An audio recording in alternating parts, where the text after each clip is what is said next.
Começamos nossa aula de hoje com a pintura de Di Cavalcanti, retratando a desigualdade no Brasil.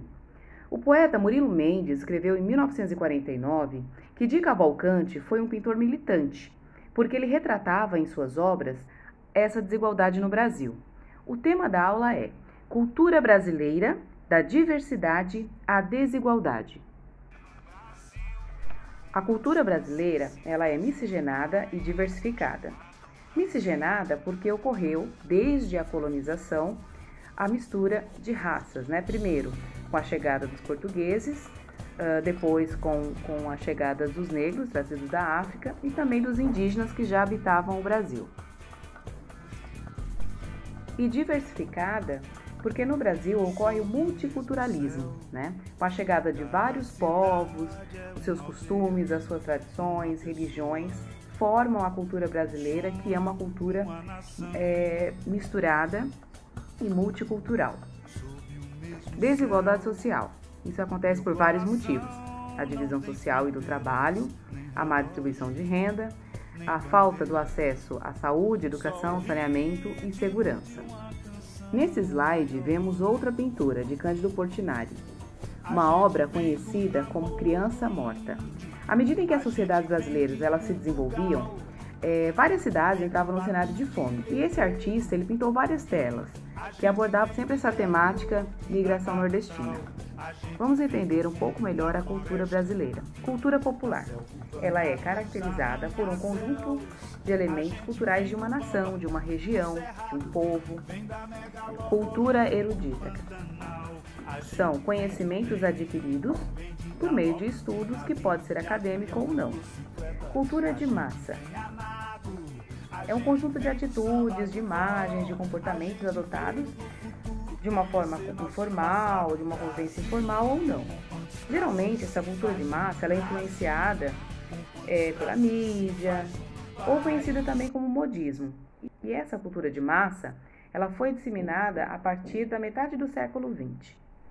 Sendo assim, a cultura brasileira ela é resultado da miscigenação de diversos grupos étnicos e vem também de uma outra questão, que é a desigualdade social caracterizada pelo elitismo. O que vem a ser o elitismo? O elitismo é a supervalorização ou os privilégios que a elite tem. E isso sempre ocorreu no Brasil.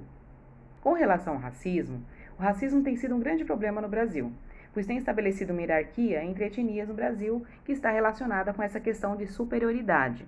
No Brasil, foi preciso criar uma lei para poder punir, né, essas atitudes racistas, preconceituosas, para que a gente conseguisse viver com uma certa igualdade. Gilberto Freire, em seu livro Casa Grande e Senzala, aborda a escravidão que ocorreu durante o período colonial no Brasil. Ele fala de uma relação harmônica entre negros e brancos, mas que não ocorreu. Na verdade, o autor ele escreve usando o eufemismo, que é uma figura de linguagem, para tentar suavizar essa história trágica que ocorreu no Brasil. Fica então uma ótima dica de leitura para vocês. Trouxe nessa slide uma outra imagem de Jean-Baptiste Debré, que evidenciava um pouco dessa relação do branco e do negro durante a escravidão no Brasil. E esse artista ele pintou vários quadros retratando o período colonial. Então, como a gente pode observar, essas relações elas não eram harmônicas, né? Eram relações difíceis entre o negro e o branco. Antropologia e darwinismo social. A antropologia ela é uma ciência que estuda o homem e que criou teorias que justificavam a superioridade étnica, no caso do branco com relação às outras etnias. Já o darwinismo social ocorreu em 1870. E o darwinismo social ele foi baseado na teoria utilizada na evolução das espécies, né? Então eles usaram essa teoria e colocaram na evolução da sociedade humana. Essa teoria também explicava e justificava a superioridade a partir do desenvolvimento intelectual e genético dos continentes. Como vimos, o preconceito cultural no Brasil sempre existiu. O etnocentrismo racista, ele justifica superioridade branca com relação aos demais. E a partir dos estudos dessa aula, nós nós compreendemos que essa perpetuação da superioridade europeia, ela já vem de longa data. Aí eu coloquei um trecho, né, de um texto que fala sobre esse etnocentrismo racista.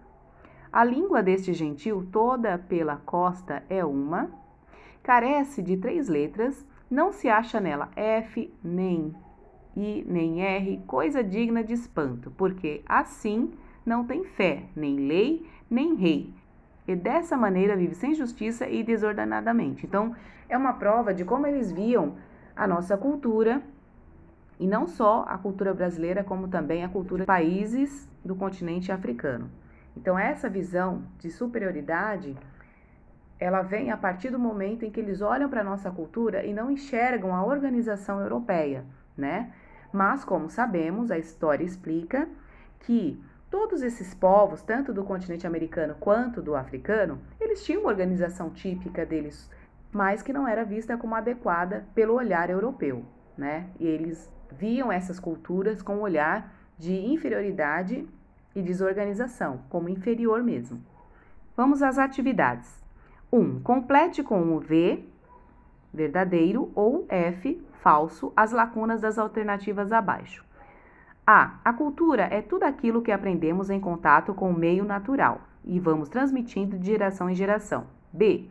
A língua, a religião e a música são elementos materiais da cultura de um povo. C. A cultura popular e a cultura erudita são explicadas pelo darwinismo social. Questão 2. Qual o conceito se aplica a um grupo de indivíduos que apresentam um conjunto de características culturais comuns? A. Povo. B. Raça. C. Etnia. Tchau e até a próxima.